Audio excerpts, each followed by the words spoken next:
conversation. Because he going to be upset about that in real life. He probably would. Or maybe they don't care in the beginning, but then when they get old and married and stuff, they care about missing somebody's score. Probably. But if you wouldn't worry about missing that score, you might score, brother. Yeah, that's true. But we just gonna keep it moving. So that's just a little tidbit of information, because nothing even matters at all. So let me get my kisses in. Okay, so the final song we're gonna touch on is the title track, the Miseducation of Lauryn Hill. And when I think of this song, I think of like two different things. Like, I used to listen to the song like on repeat. I had a English paper that was due during this time, and listening to it kind of made me figure out what I was going to write about. Oh, wow. In this paper. Another story I have about this song, because when it comes on, it has like this old record feel, like it's like on a record player. And I remember I was visiting home during my first semester of college, and I was with my friends, and we went over this guy's house that everybody used to love when we were in high school, but my friend had actually dated him a couple of times. And we were down in his basement, and it was some handcuffs hanging. And he was playing the song, and he was like, "Man, I love this song. Like, I love how the sound of the record just has this good old time, like, gospel feel." I was like, "Yeah, this is an awesome song." Right. And so when we left the house, I asked my friend, I was like, "He put them handcuffs on you, girl?" Like, "Girl, yes, she did. Yes, she did." Okay. Yes, but handcuffs. Yes, I absolutely love this song because it's not necessarily a love song. It's like a life song. It's you looking within you. Like, it starts off, "My world and moves so fast today. The past that seems so far away."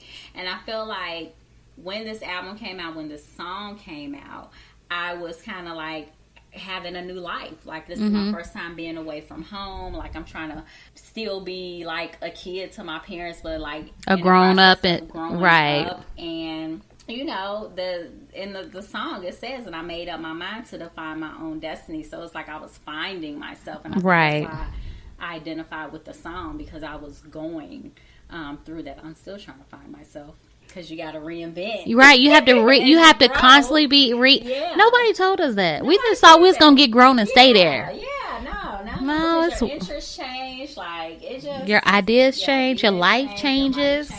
So yeah. So in the second verse, it says, "I look at my environment and wonder where the fire went." And again, it made me think, like, when I used to visit home after being down here, and like kind of seeing how a real city functioned, and knowing how my city had changed and kind of began, well, it had already been on a decline, but really began to go on a decline.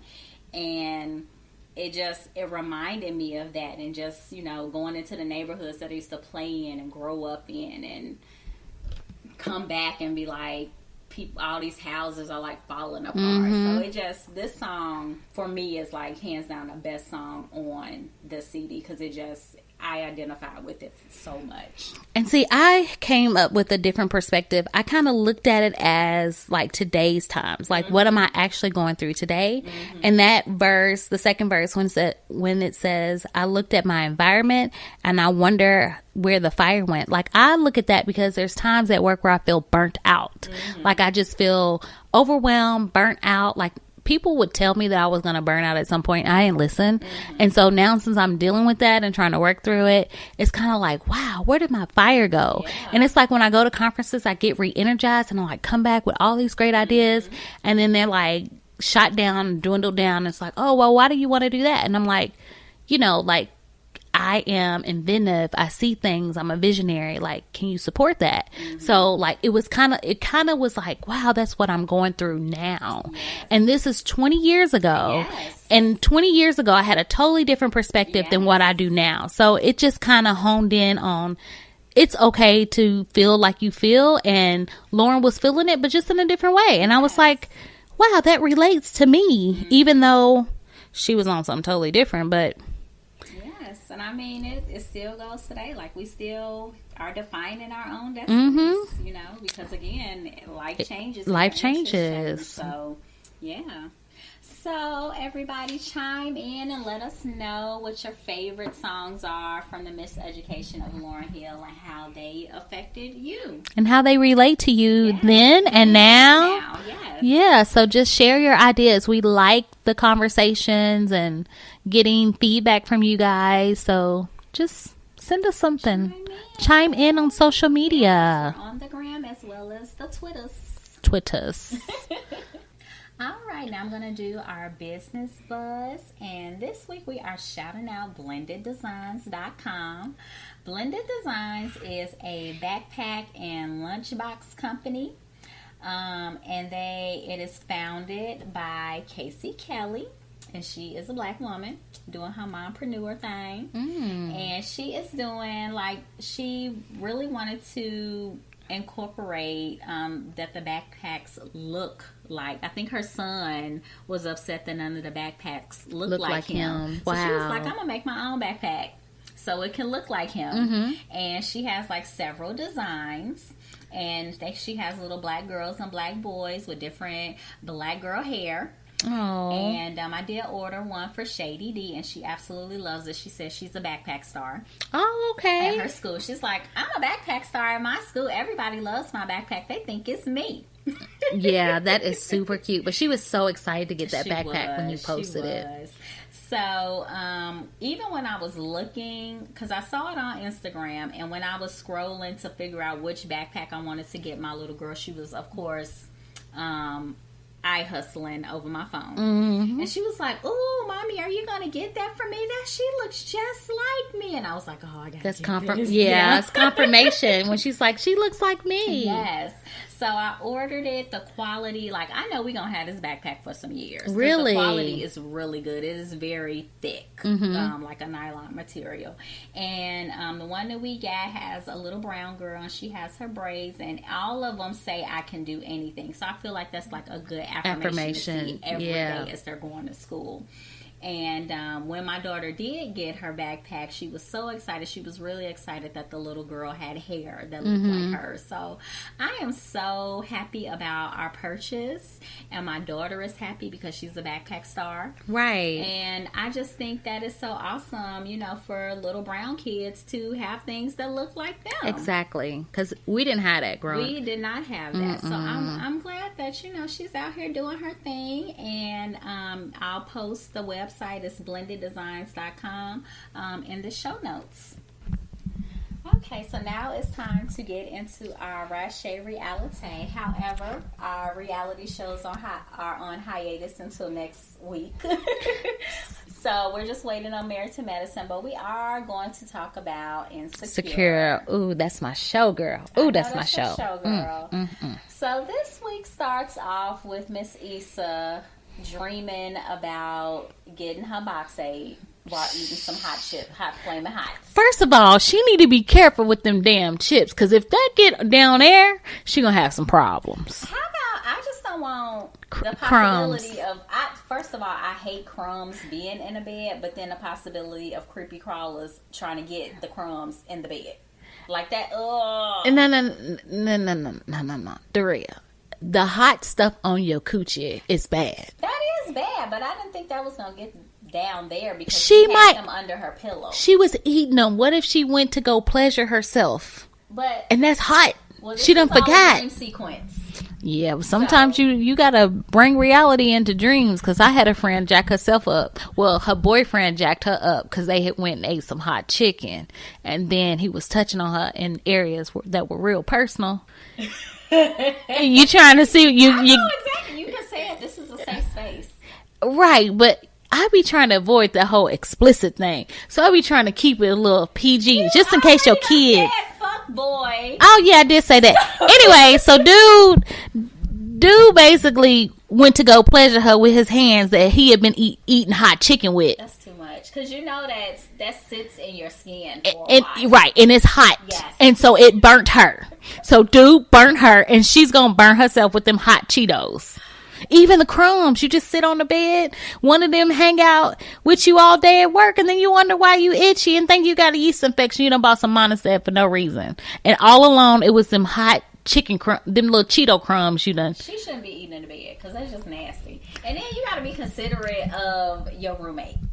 Yeah. She ain't paying no rent. Yeah. He don't want crumbs in his bed. That's, just the thought of rolling over on crumbs, like, irks me. But anyway. So you are so much like my husband. Sequence. I be tearing popcorn up in the bed watching TV. Oh. And he's hot. I would be hot too. If you don't get your tail out of this bed, don't be putting no crumbs on my side. You stay over there. Whatever. It's just a little piece of popcorn. I get it up. What? So I gotta eat it on top of the covers if I'm gonna watch TV. Okay. so we don't argue. But anyways. So she wakes up from the dream sequence and Daniel is asking her, what'd he say? I don't remember what he said. Something.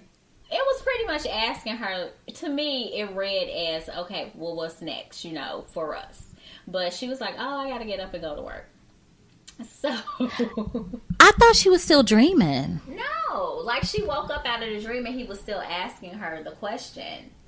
And she was like, oh, I got to get up and go to work. Oh. So that's what ended up happening. So they went to a, kind of a job fair. Her and, what's that girl name? Her little white coworker. I forgot her name. I forgot her name too. It'll come to me. And girl, she was slick looking for another job. I would have been looking for another job too. She right. should have been looking for another job. Yeah, because they don't appreciate her. No, not at all. Not at all. She's just there to fill a quota, basically. Yeah, she is. And they don't even want her there. That lady don't even like her. No. She's hard on her for no reason. Exactly. Unless something happened, I don't even realize. But it don't make no sense. But anyway, she was slick looking for another job, and I hope she applies for that place. I hope she does too, because that seems like something that she really wants to do. So I'm hoping she applies and that she gets it.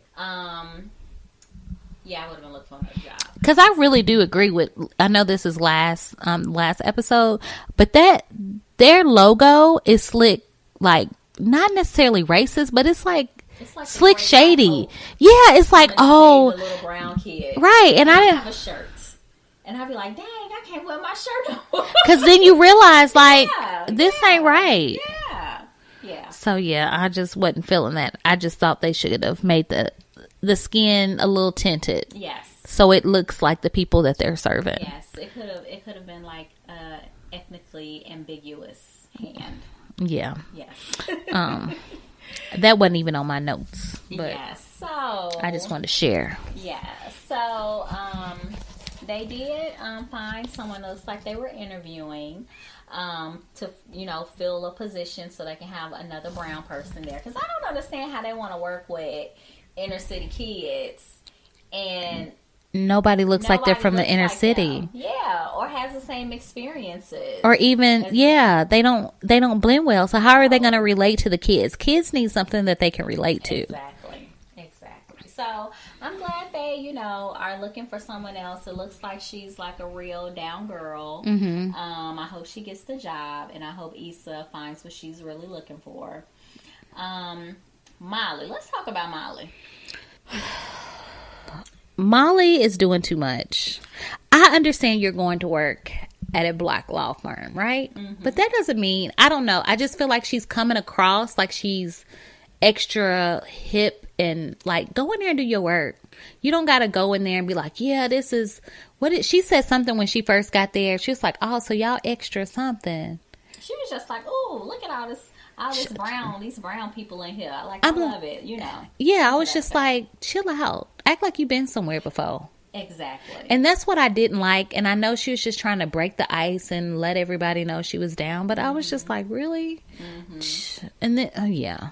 I just feel like she went in there being a little bit too comfortable. Like, I would be excited if I worked with a whole bunch of black people too, especially coming from where she came from. Right. However, I still would have went in extra professional so I could feel everybody out before I can, just be okay with being myself, my regular black self, Right. So just kind of, right, chill out a little bit. Yes.